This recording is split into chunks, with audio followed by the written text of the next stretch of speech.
After the first Easter, Jesus still wasn't done all he had come to do. For 40 days after he'd risen from the dead, he spoke with his disciples about God's kingdom. He reminded them of his love for them and taught them important lessons. One day, after eating a meal together, the disciples asked Jesus, "Are you going to give us back our land now? Are we going to get our kingdom back from the Romans?" Jesus answered them, "Don't worry about those times and dates.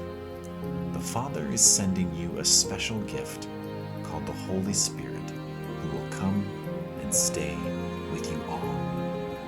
Then, my mission for you is this: tell all of Jerusalem about me, and in all the lands around us.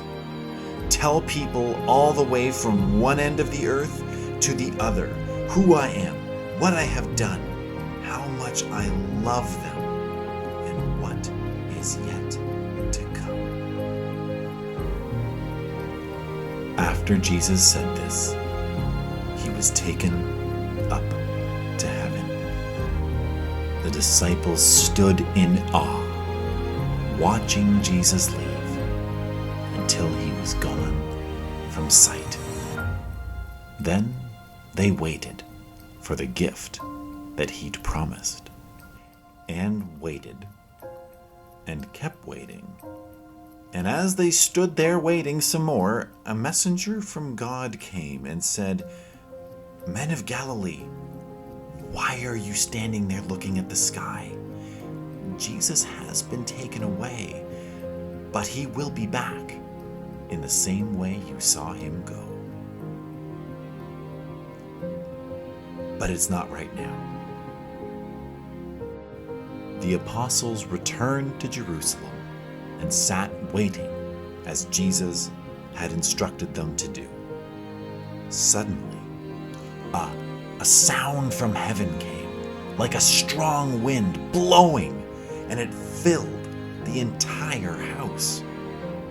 Then they saw something that looked like a tongue of fire. It separated and rested on each one of them, and they were filled with God's promised gift, the Holy Spirit. Meanwhile, godly people from all across the world heard this sound of the Spirit blowing and gathered together outside to find out what on earth was happening. With the crowd outside, the disciples burst out of the building, filled with the Holy Spirit, sharing the good news of Jesus with all the people who were gathered from all over the world. But the thing is, none of the disciples had ever spoken those languages before. The people were amazed and confused. Didn't all of these men come from the same place? How do they all of a sudden know these different languages?